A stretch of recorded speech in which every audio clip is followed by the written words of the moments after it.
Hello, everyone. Welcome to our third and final webinar in the Content Strategy Fundamental series. If you've been with us for the previous one or two sessions, then welcome back. We're building on everything that we've covered about strategy foundations and structure. But if this is your first session, welcome. And don't worry, while I'm going to reference some of the concepts that were in the earlier webinars, today's focus will be on measurement and performance, and it will stand by itself as a separate session as well. So I think what we're tackling today is what many people find the most challenging aspect of content strategy, and that's proving that it actually works. So we're moving beyond creating content and hoping for the best into the world of measurement, testing, and demonstrating real business value. So back to today. I'm Rob. I run Fourth Wall Content, and I've been working with some of the team at Zengenti to help with getting a strategic system in place for creating and measuring content. So far, we've developed a content inventory, a content plan with a regular publishing cadence. We've identified some product value themes, user needs, and we've built a repeatable and measurable system for their content. And that content provides helpful and practical advice to the audience while also promoting the consensus product. We've also increased the frequency of their newsletter, which some of you may be subscribed to, and you may have noticed you're getting that every month now. And so because I've helped them with their content strategy, we thought it might be helpful to continue the partnership with this series of webinars. So that's why it's me here today. And I think whether you're dealing with stakeholders who question the value of content, or you're struggling to know what's working, or you just want to make your content more effective, today's session will hopefully give you a practical approach. Okay, quick bio, very quick, I promise. So I'm a journalism graduate who spent time as an audience researcher for the BBC. That was really valuable in understanding what actually drives audience behavior versus what we assume. And it was also very valuable in disseminating information to stakeholders, which is something we're going to cover a bit later on.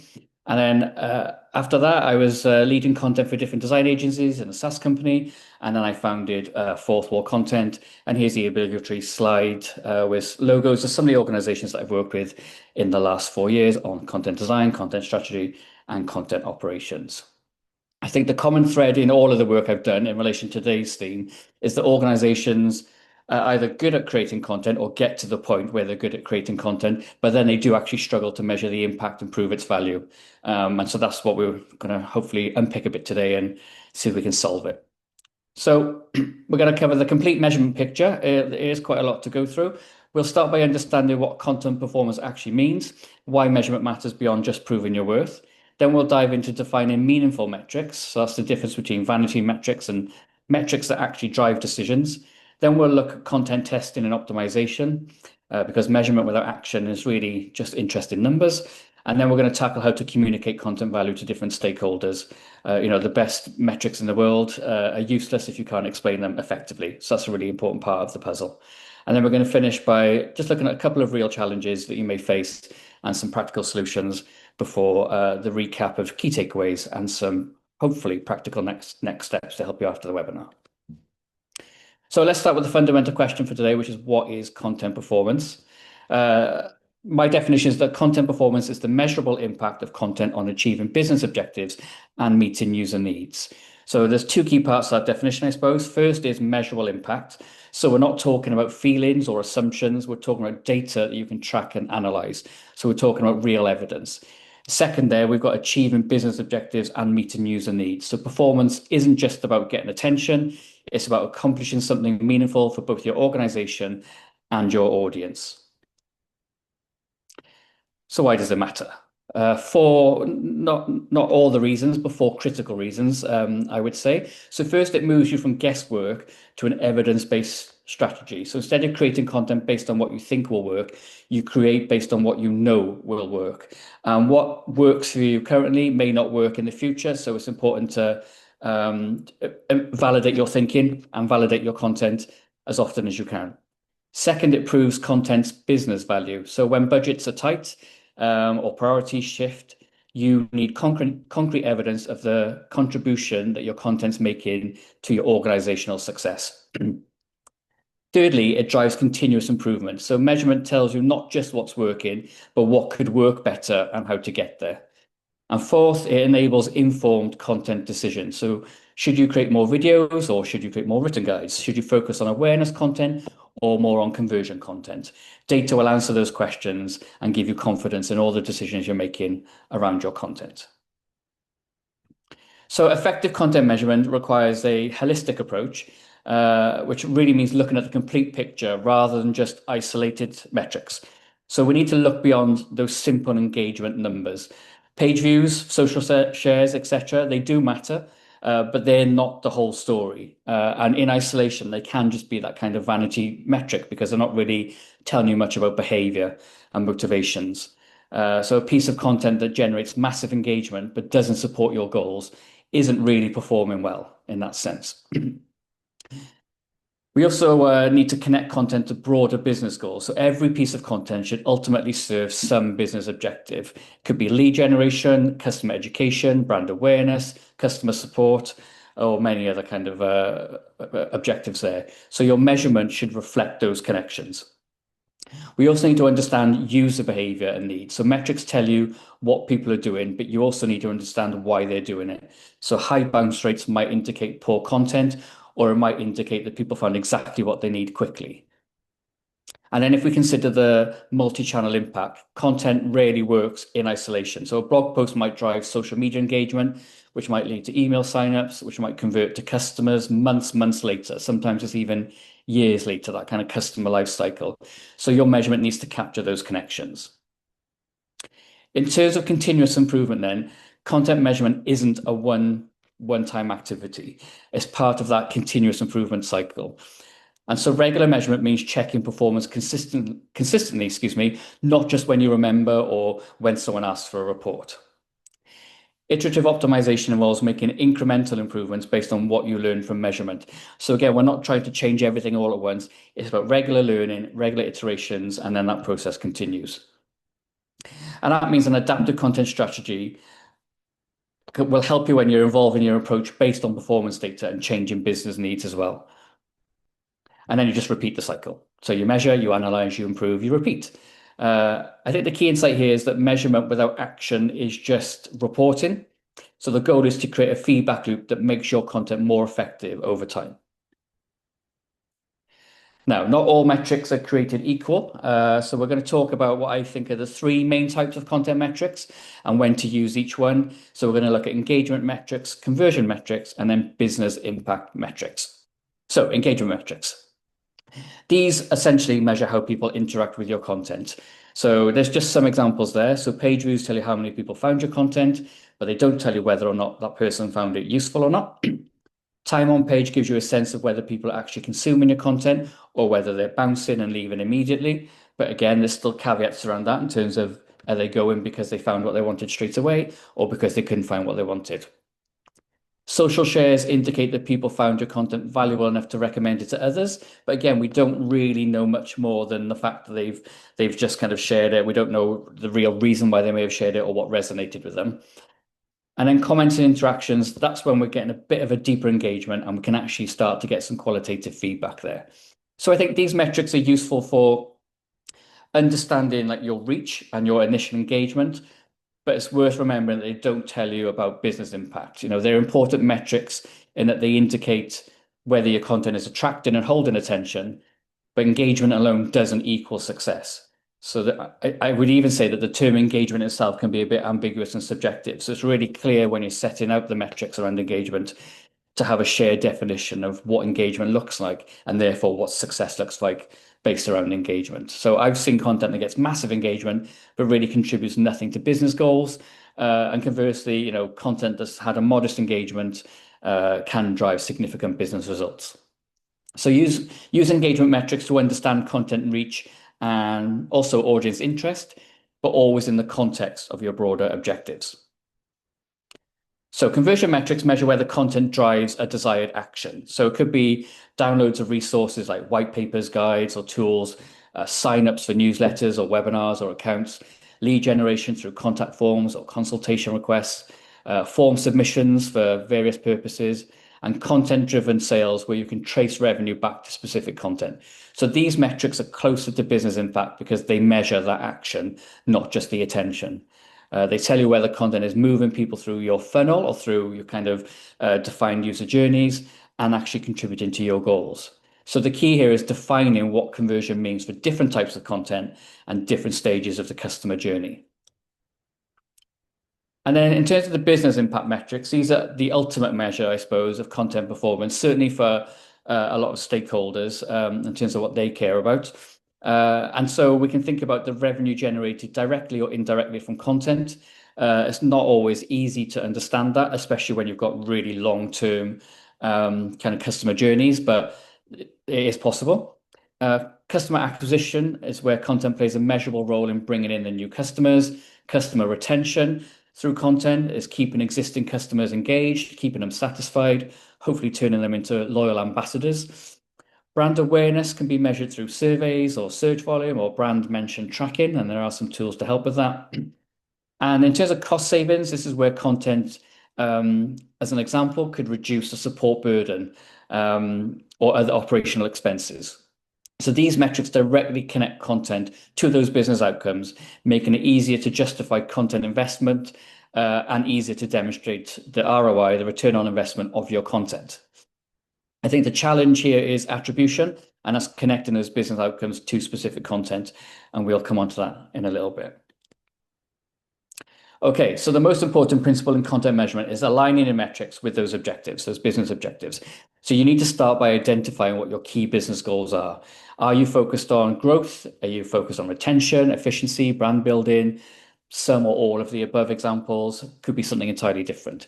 So whatever you're focused on, your content metrics should reflect that or those priorities.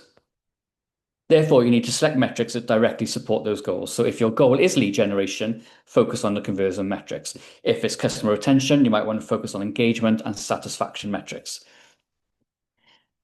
If you create a measurement strategy that connects the individual content performance to broader business outcomes, that's when you're going to start to be able to piece it all together and get real insights into customer behavior, customer satisfaction, and how it's impacting on the business, whether that's positive or negative.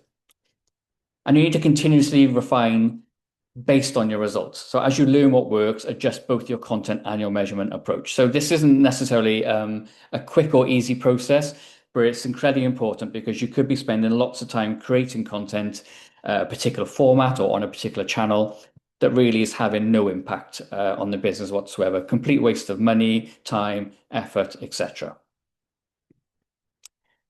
So before you can measure effectively, you really need clarity on what those business objectives are. So what are your primary business goals? Is it growth, profitability, market share, operational efficiency? Could be customer satisfaction. Again, could be some or all of those examples or something entirely different. And then you need to think about how content can support those goals. So your content could drive awareness, it could generate leads, it could educate customers, it could reduce the support burden, or it could build brand loyalty. But when it comes to which objectives have the highest priority, where possible, give priority to those objectives because you can't optimize everything at the same time. So you need to focus on what matters most. Now, that can be hard because people might have different priorities and different agendas within the organization. But where possible, prioritize those objectives, and then you can work through them one by one and kind of attribute to the metrics, etc. This is really important, understanding the business objectives, because often I've seen it where it's just like, oh, we need more downloads, we need more leads, we need more engagement. But it's a very broad perspective, and it's not very helpful to those who are involved in the day-to-day creation of content and management and measurement of that content. So really, this foundation of understanding those business objectives it will determine everything else about your measurement approach. And so we then need to map metrics to those objectives. So I'll try and give a concrete example of what that looks like. So if the business objective is increased qualified leads, the content goal might be drive white paper downloads. The metrics might be download rate, form completion rate, or lead quality score. So that shows a connection between high-level business goals and specific measurable content activities. So if you think of a university, for example, it could be the business objective is increasing student applications. The content goal might be showcasing student success stories, and the metrics may be story engagement, prospectus downloads, or application starts and submissions. If we think on more of a government public sector side, the business objective might be reducing citizen service calls. The content goal there might be creating a comprehensive self-service guide, whatever the sort of subject matter may be. And the metrics there may be guide usage, completion rates, and call volume reduction. So the key is making those connections explicit rather than assuming content will just somehow contribute to those business goals. And I mentioned the customer journey a few times and how, it may be a long journey, but effective measurement considers where content fits in that complete customer journey. So I'm using here on this slide kind of the traditional marketing funnel language of top, middle, bottom, etc. But the principle applies regardless of your specific model. So if you're in government, you might think about it as discovery, understanding, action, ongoing engagement. Universities might think about prospect, applicant, student, alumni. The point isn't the specific stages, it's recognizing that content serves different purposes at different points in the relationship.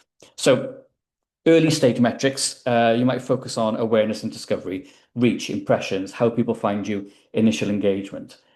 At that middle stage, you might want to focus on deeper engagement, so time spent, resource usage, questions asked, etc. And then the later stage, you might want to focus on action and outcomes. So how many applications were submitted, how many services were accessed, how many specific goals were completed.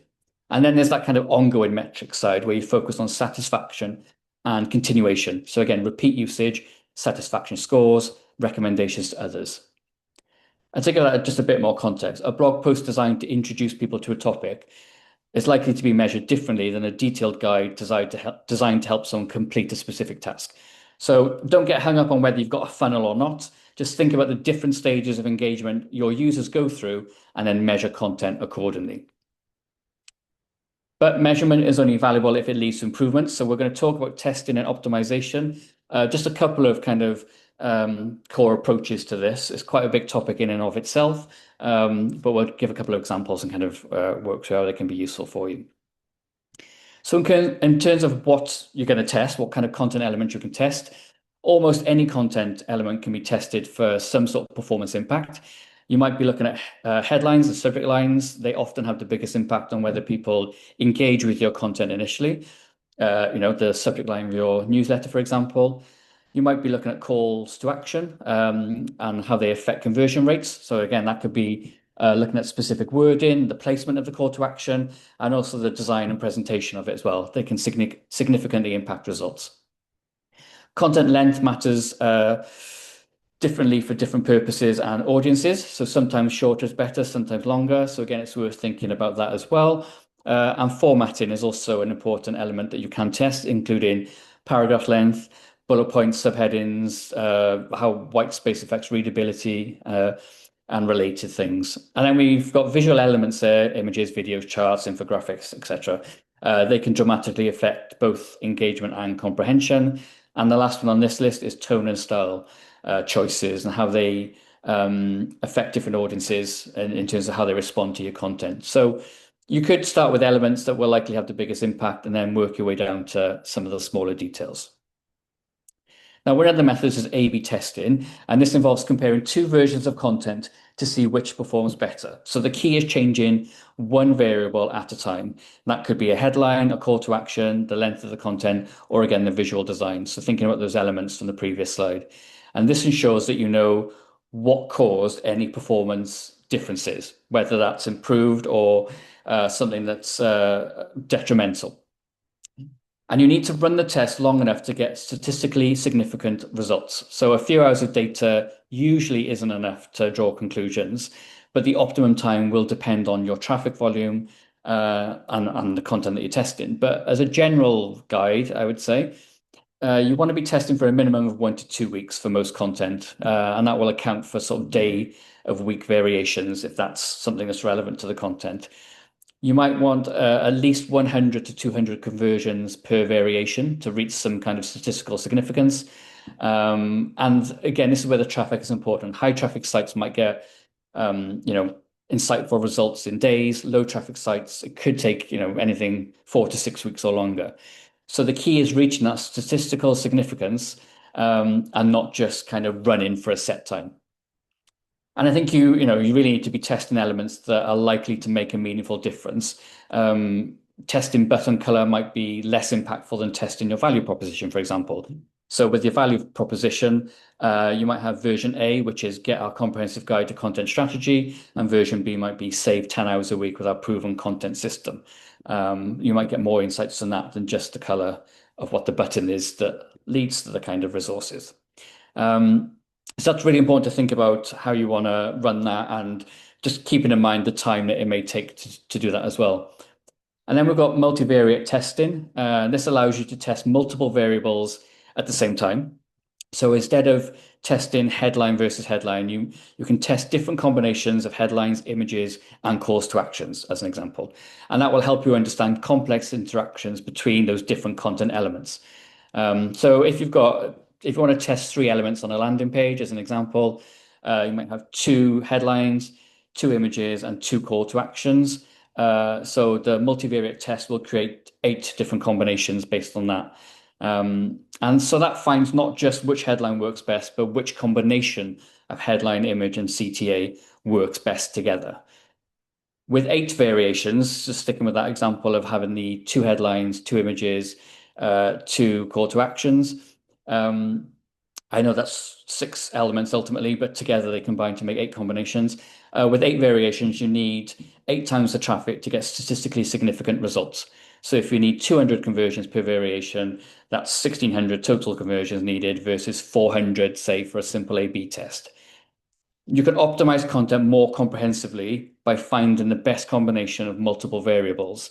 But also, it's worth keeping in mind the effort and the time needed. And it can take quite a lot of time to get confident with the data that you actually receive through the testing methods and being able to kind of analyze that and understand the insights that are coming from that data. So you may want to use multivariate testing for high traffic content where you can afford the complexity and time investment that's needed.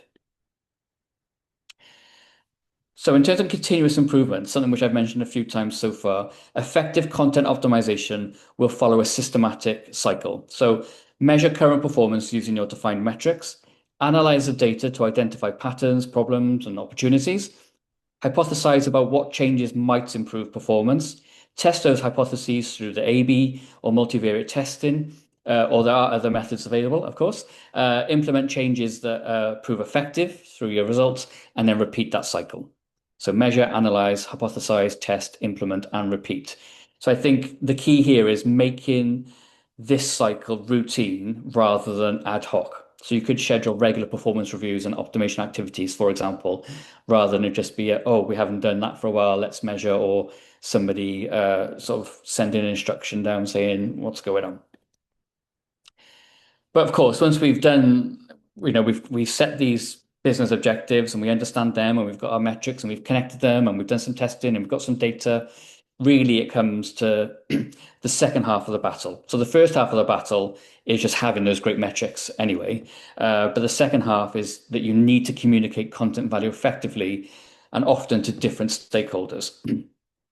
So if we're thinking about creating performance reports in a way to share the kind of insights and the data and the recommendations, for example, effective performance reports will tell a story with data, but people might want a different type of story, which we'll dig into a little bit. So you need to go beyond those raw numbers and provide the context and interpretation.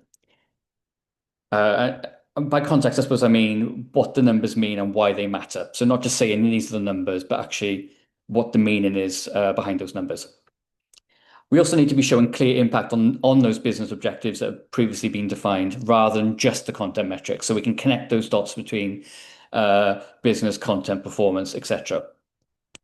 If it's possible, we also want to show trends over time rather than just snapshots. So we can see if things are improving, declining, are they stable? Is it good that they've plateaued and they're stable? Or is that a bad thing? Because you might sort of get some big gains at the start, but then if it plateaus, you may need to change your content to kind of reach the next kind of level, depending on what your goals are. And you also want to highlight both successes and areas for improvement. So it's not all doom and gloom with, oh, this isn't working and this is a waste of time, but actually highlighting success is just as important. And where possible, include specific recommendations for action based on your findings. In terms of presenting the information, some people would much rather have things presented visually through charts and graphs and dashboards, etc. Some people might want a report, just a written report. This is where you have to understand your stakeholders, their needs, and their priorities. Like, what do they want? So when I worked at the BBC, for example, in audience research, we would look at all the data for the performance of different television shows. This was in BBC Wales. So Scrum 5, for example, the rugby show.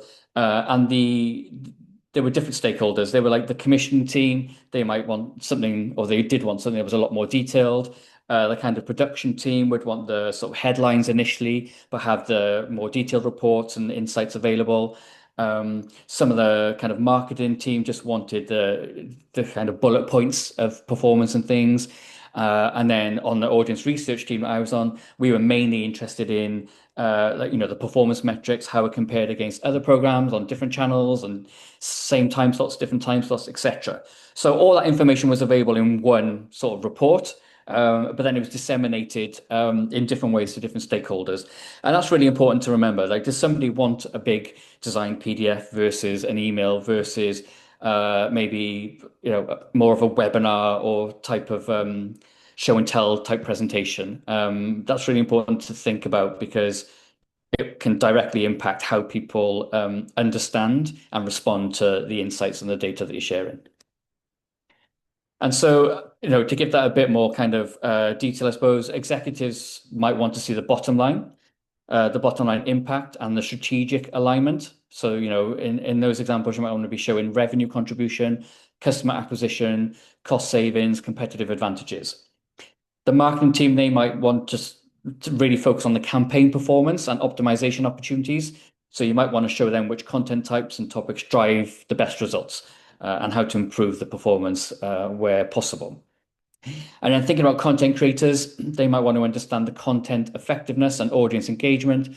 So you might want to show them what resonates with different audiences and how they can create more effective content.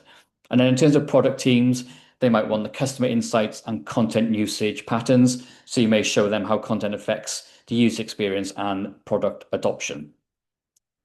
And again, the sort of key thing here is the same data can tell different stories depending on what matters most to your audience. So here we're thinking about the internal audience of those kind of stakeholders and subject experts.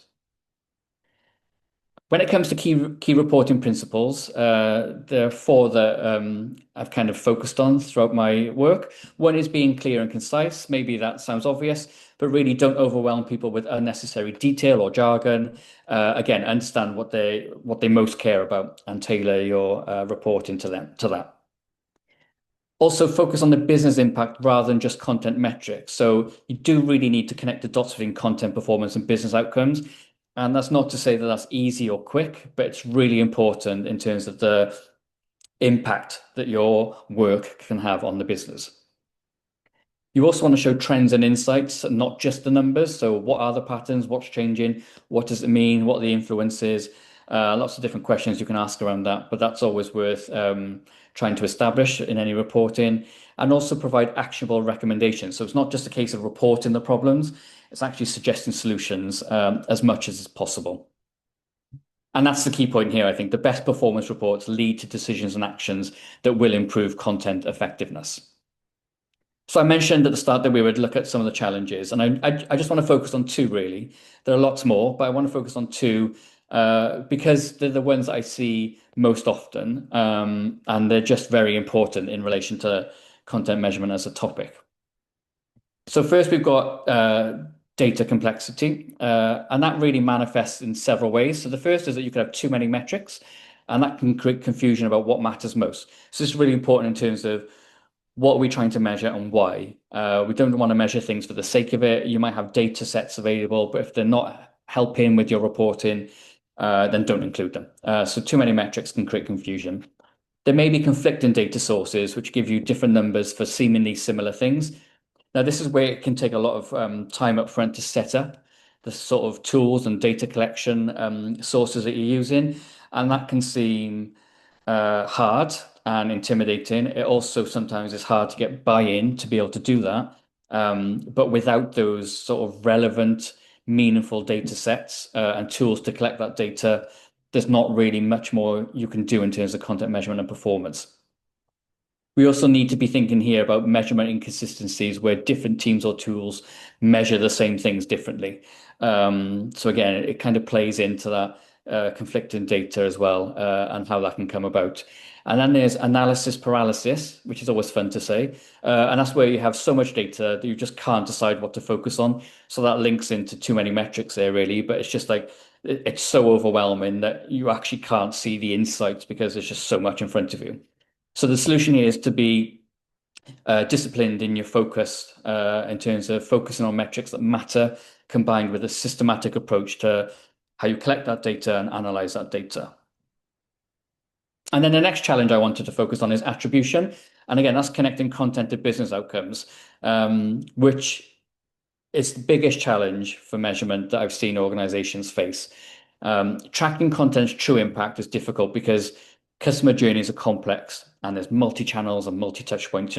Not everybody has the same journey. Not everyone, we touched on this in the previous webinar, not everybody comes in at the homepage and goes to all the content in a particular order.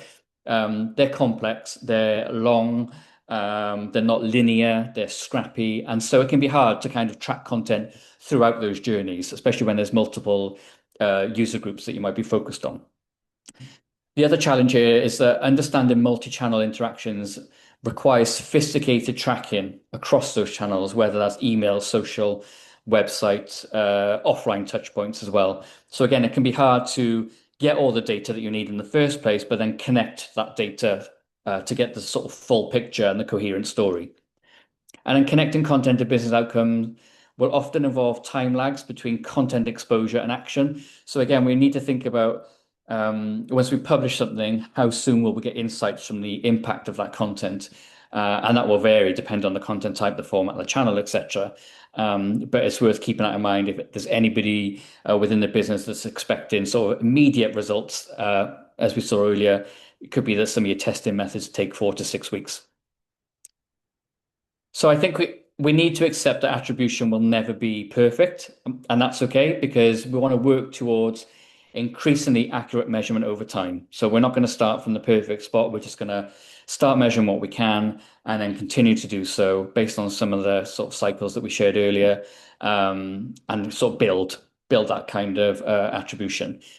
And where possible, we'll use quantitative data and qualitative feedback that will help build that complete picture. So yes, it's numbers, but also might be insights from user research and surveys and things like that, and bringing all of that together to really understand that complete picture of content performance. So in terms of overcoming those two very big, significant challenges, I would recommend starting with a few key metrics.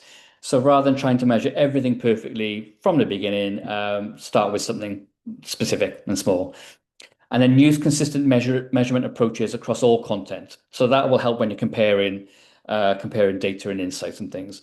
And you also want to invest in analytics tools that integrate data sources and provide that unified reporting. So again, this is really important because finding the right tools can take time. Then it costs money. Then it takes more time to kind of get familiar with those tools and how they work and maybe customizing them to suit your kind of needs and things. So there is a big investment, but without that, it's very hard to get insights that you feel completely comfortable with. And of course, because you're making future decisions about your content based on your insights, it's very important to have that confidence. And so here's that word again, holistic. We want to develop a holistic view that combines that quantitative and qualitative data and insights from those various sources, whether that's customer feedback, sales teams, support teams. Everybody in the business will have, most people in the business will have access to some kind of data and feedback and insight, and it's always worth trying to pull that together. And that's, within kind of tools and also outside of tools as well. And so we're looking to build those measurement capabilities over time rather than have that kind of immediate sophistication, I suppose. And so, the most important thing is starting with the basic measurement and improving systematically. Anything you can do now is a good kind of step. So we're going to summarize now with some key takeaways, and then I will provide what I hope will be some practical next steps to take away after the webinar. So key takeaways. First, measure what matters. And that in itself can take a bit of time to figure out, but it's essential. Focus on the metrics that directly connect to your business objectives rather than vanity metrics that look impressive but don't really drive decisions. Second, connect content to those business goals. Every piece of content should serve some sort of business purpose, and your measurement should then reflect those connections. Third, test and optimize continuously or regularly as a minimum. Measurement without improvement is just going to be reporting, really. So use data to make your content more effective over time. And then fourth, we really need to be telling a story with data. So the best metrics in the world are useless if you can't communicate their significance effectively to whoever needs to know, a bunch of stakeholders. And it's worth bearing in mind that content measurement isn't about proving content's worth by itself. It's about making content more valuable to your organization and your users, and then by default, it will become more useful, more worthy, more valuable, and more of an asset. Okay, so next steps. What can you do after this webinar? Here for what I hope will be practical recommendations. You could identify your top 3 to 5 content metrics that directly connect to your business objectives, if you know what those objectives are. And again, don't try to measure everything. Just focus on some priorities. Connect one content type directly to a business goal. So pick your most important content type and map out exactly how it contributes to organizational success. You may want to design a simple A/B test for an element of your content. So you could start with something high impact, like a headline, a call to action, email subject line, etc. Or you may want to create a basic content performance dashboard that you can update regularly and share with stakeholders. Sometimes just understanding where you're at right now is a good starting point, because then you can use that as a benchmark. Even if you haven't got all the data you need, even if you haven't got all the insights and things aren't perfect, until you know where you're starting from, it's hard to know where you need to get to. And so that's a really important step, just understanding, right, what's going on right now.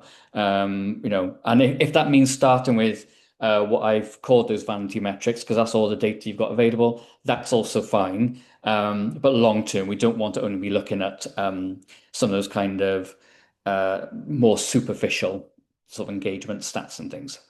So you could, pick one of these, that you want to make progress on in the next month or so. And as I said on the previous webinars, the goal isn't perfection. It's just progress. So building measurement capabilities that improve your content over time is just something to aim for. And just taking those systematic steps rather than waiting for like the perfect measurement setup, because that will take, a lot of time, a lot of money, a lot of effort. And so start with what you've got and develop from there. Quick little shout out to Velocity that's happening in a couple of weeks. On the 4th of November, it's in London. I'll be there talking about AI and content production. So if you're there, please come along and say hello. Check it out on the Consensus website to find out more details. But yep, that'll be happening in a few weeks. It's come around quick. And thank you very much.